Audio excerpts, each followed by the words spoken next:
Hidup ini singkat, tapi resiko yang akan diterima di alam barzakh begitu lama. Dan yang lebih lama lagi adalah ketika nanti akan berhadapan dengan Allah Subhanahu wa ta'ala.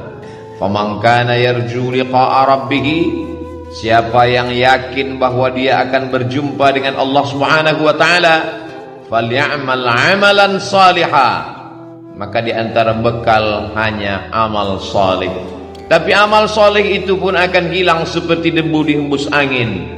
Wala yusyrik bi'ibadati rabbih ahada, jangan pernah mempersekutukan Allah Subhanahu wa ta'ala. Lain asyrakta, kalau kau persekutukan Allah, la yahbatanna amaluka, maka semua amalmu gugur. Seperti pohon kayu yang daunnya rindang, dihembus angin puting beliung, lalu kemudian gugur daun-daunnya, yang tinggal hanya batang kayu dan ranting-ranting hampa. Begitulah ketika amal yang banyak tapi kemudian tidak bertauhid kepada Allah, maka di antara doa yang diajarkan Nabi sallallahu alaihi wasallam mengucapkan la ilaha illallah Muhammadur Rasulullah sallallahu alaihi wasallam pada saat malaikat maut mencabut nyawa. Kalimatu haqqin 'alaiha nahya, dengan itu kita hidup, wa 'alaiha namutu, dengan itu kita mati, wa biha nub'atsu, dengan itu kita akan dibangkitkan di padang mahsyar menghadap Allah Subhanahu wa ta'ala. Kalau sampai hari ini ada orang hidup nikmat, tapi hidup itu bisa menjadi laknat.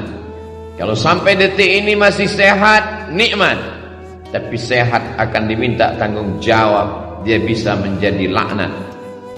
Yang menjadi rahmat adalah ketika mulut masih mengucapkan alhamdulillah wa syukrulillah wala haula wala quwwata illa billah.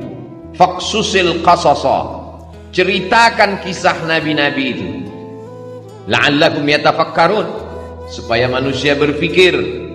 Bagaimana kematian anak amat sangat menyakitkan bagi Nabi Ayyub alaihi salam. Tanamannya kering kerontang, ternak-ternaknya mati, anak meninggal dunia. Tidak cukup dengan itu, datang penyakit kulit yang tidak berkesudahan. Apakah Nabi Ayyub mengeluh? Tidak. Istrinya Rahmah yang tidak tahan dengan penderitaan itu. Berdoalah Ayyub supaya Allah menyembuhkan. Nabi Ayyub tidak ada menyebutkan sakit dalam doanya. Dia tidak ada minta sembuh. Dia hanya berkata, Rabbi anni massaniyad-dur, ya Allah, aku kena musibah. Wa anta arhamur rahimin, engkau maha kasih di antara yang pengasih, engkau maha sayang di antara yang penyayang. Dia tidak ada menyebut sembuhkan aku sudah sakit, aku seorang nabi, anakku meninggal, ternakku mati, tanamanku kering. Dia tidak ada menyebut. Dia malu berkeluh kesah kepada Allah Subhanahu wa ta'ala. Orang yang sudah jatuh cinta kepada Allah, maka semua yang dilakukan Allah itu indah. Walaupun ternaknya mati, Allah tetap indah. Walaupun kebunnya kering, Allah tetap indah. Walaupun anaknya meninggal, Allah tetap indah. Walaupun anak-anaknya meninggal dunia, Allah tetap indah. Tapi tak semua orang yang berada di sekeliling kita melihat Allah indah ketika yang diberikan Allah tak sesuai dengan keinginannya. Ketika dia ingin punya anak, ternyata anak tidak kunjung tiba, dia katakan Allah tidak indah. Ketika dia ingin ternaknya beranak pinak subur, ketika yang datang adalah penyakit kematian, dia katakan Allah tidak indah.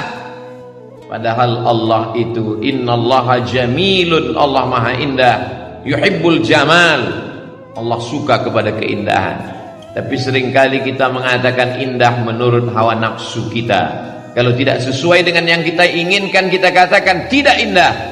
Allah kalau sudah memasukkan cinta ke dalam hati seorang hamba, maka apapun yang diberikan Allah indah. Masuk di dalam perut ikan di tengah malam, gelap lautan, 3 kegelapan, gelap malam, gelap lautan, gelap perut ikan, tidak indah. Tapi yang keluar dari mulut Nabi Yunus bukanlah sumpah serapah, caci maki. Yang keluar dari mulutnya kata-kata yang indah. La ilaha illa anta subhanaka inni kuntu minadh dhalimin. Orang kalau sudah sampai pada tingkat cinta kepada Allah, maka semua yang dilakukan Allah terhadap dirinya indah. Seperti orang jatuh cinta terhadap bayi yang tidak berdosa. Datang bayi itu memukul wajahnya, dia tersenyum. Bayi itu mengencinginya, dia tertawa. Kenapa? Karena bayi tidak berdosa. Bayi bukan Tuhan. Bayi hanyalah hamba Allah. Belum ada dosa pada dirinya. Semua yang dilakukan bayi itu indah. Kenapa? Karena orang tua sudah jatuh cinta kepada bayi. Bagaimana ketika Qais yang jatuh cinta kepada Laila, bersemayam cinta itu di dalam hatinya, maka semua pada diri Laila dia lihat indah. Syair-syair itu selalu dijadikan ulama sebagai dalil pembuktian bahwa kalau cinta manusia begitu indah, apalagi cinta Allah yang menciptakan manusia. Orang yang belum sampai kepada level cinta itu berkata dia gila, padahal sebetulnya adalah dia sedang tergila-gila dengan Allah Subhanahu wa ta'ala. Janna jununuhu, tertutup akalnya. Orang menyangka dia sedang terpukau, padahal sebenarnya hatinya sedang jatuh cinta kepada Allah Subhanahu wa ta'ala. Siapa yang cinta pertama kali? Allah. Yuhibbuhum, Allah mencintai mereka. Wa yuhibbuna, mereka membalas cinta Allah Subhanahu wa ta'ala. Ya bunayya, wahai anakku, inni ara fil manam, aku lihat dalam mimpiku, anni azbahuka, aku menyembelih lehermu. Fanzur madza tara, apa pendapatmu? Apa jawab anak yang juga cinta kepada Allah? Ya abati, wahai ayah, if'al ma tu'mar, laksanakan apa yang diperintahkan Allah. Satajuduni insyaallah minas sabirin, insyaallah aku sabar menerima apa yang diberikan Allah Subhanahu wa ta'ala. Kalau sesuai keinginan kita dengan yang diinginkan Allah, maka bersyukurlah. Kalau tidak sesuai yang diharapkan dengan apa yang diberikan Allah, maka bersabarlah. Ajaban li amril mu'min, orang yang percaya kepada Allah itu mengagumkan. In asabathu dharra, in asabathu sarra, kalau yang datang itu menyenangkan hatinya, syakar, dia bersyukur, kana khairal lahu, itu baik baginya. In asabathu dharra, kalau yang datang itu tidak menyenangkan hatinya, tak sesuai dengan yang diinginkannya, sabar, dia tetap bersabar, kana khairal lahu, itu pun baik baginya. Orang yang bersyukur diberikan Allah, la in syakartum la azidannakum. Orang yang bersabar diberikan Allah, innama yuwaffas sabiruna ajrahum bighairi hisab. Tidak ada yang tidak indah bagi orang yang sampai pada hakikat keindahan Allah. Semua yang dilakukan Allah baik, semua yang diberikan Allah baik, walaupun tidak sesuai seperti yang dia inginkan. Hari ini kita sedang berhadapan dengan manusia-manusia yang memaksa Allah untuk mengikut keinginannya, sehingga kalau sesuai dengan yang dia minta, dia katakan Allah hebat. Tapi kalau tidak sesuai dengan kemauannya, maka dia tidak mau lagi beribadah kepada Allah. Sejak kapan Allah mengikut hawa nafsu? Sejak kapan Allah menjadi mengikuti keinginanmu? Kita di hadapan Allah seperti mayat yang sedang dimandikan orang. Jenazah tidak pernah melawan.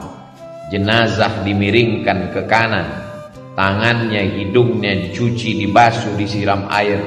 Kalau jenazah saja di hadapan orang yang memandikannya begitu lemah, bagaimana dengan kita di hadapan Allah Subhanahu wa ta'ala? Hakikat manusia adalah lemah. Hakikat makhluk adalah makhluk. Dia tidak pernah menjadi khalik. Kalau kita paham hakikat ini, kita akan dapat tersenyum atas semua pemberian Allah Subhanahu wa ta'ala. Walaupun sesuai dengan yang kita inginkan ataupun tidak kita inginkan. Allah ceritakan nabi-nabi itu dalam Al-Quran, la'allakum yatafakkarun, supaya kita berpikir. Kurang hebat apa lagi Nabi Nuh alaihi salam, tapi ketika tak sesuai dengan yang Allah berikan. Kurang hebat apa lagi Nabi Ibrahim alaihi salam, tapi tak semua yang dia jalani itu sesuai dengan yang kita inginkan. Kurang hebat apa lagi Nabi Musa alaihi salam, tapi dalam kehidupannya juga penuh dengan tetes peluh keringat dan air mata. Belum lagi dia mukallaf, belum lagi dia berakal, dia terpaksa mesti dihanyutkan di tengah sungai Nil. Sesuatu yang di luar logika akal manusia. Tidak indah menurut kita, tapi begitu kehendak Allah Subhanahu wa ta'ala. Dibesarkan di istana Fir'aun, sampai akhirnya Allah mesti mengeluarkannya, jatuh menjadi pengembala kambing. Thamaniya hijaj, 8 musim, 8 tahun lamanya. Tidak indah bagi kita, tapi begitu kehendak Allah. Innama amruhu idza arada syai'an ay yaqula lahu kun fayakun.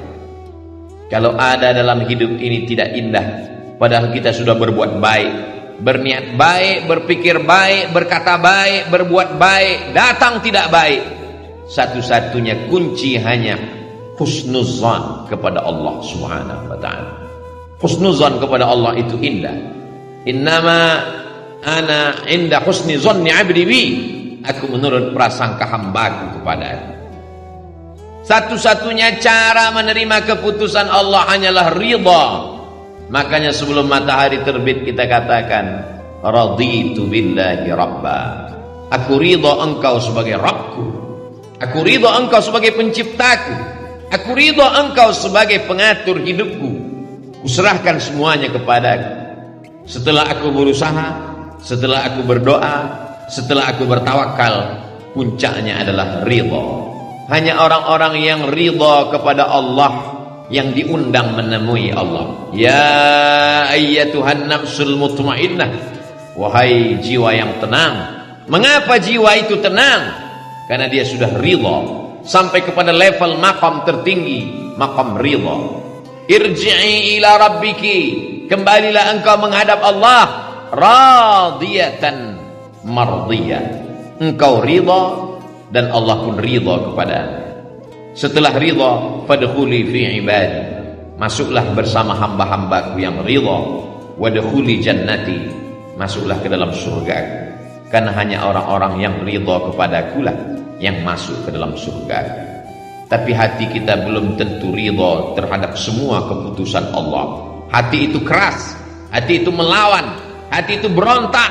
Aku sudah sholat, aku sudah puasa, aku sudah berzikir, aku sudah sedekah, sudah bangun masjid. Kenapa tidak sesuai seperti yang kuinginkan? Ada satu yang belum. Mungkin kau sudah ikhlas menggunakan hartamu, mungkin kau sudah tulus menggunakan nyawamu, tapi satu yang belum, kau belum ridha menerima keputusan Allah Subhanahu wa ta'ala. Sehingga ketika orang sudah masuk ke dalam surga, Allah bertanya, "Madza turidun?" Hai penghuni surga, apa yang belum kalian dapat? Jannatin tajri min tahtihal anhar. Surga beserta isinya, taman-taman yang indah, semua sudah dapat. Apa yang belum? Penghuni surga menjawab, ada yang satu yang belum ya Allah. Ridhaka, kami belum dapat ridhamu. Kata Allah, ridhaku hanya diperoleh orang yang ridha menerima segala keputusan. Berat, sakit, tapi dia tetap tersenyum karena dia tahu bahwa yang memberikan ini adalah Allah. Rencana Allah jauh lebih indah. Kata-kata terlalu mudah diucapkan lidah, tapi ketika sampai dalam diri kita, yang membuat kita ridha itu pun hanya Allah Subhanahu wa ta'ala. Kita hanya mampu berkata la haula wala quwwata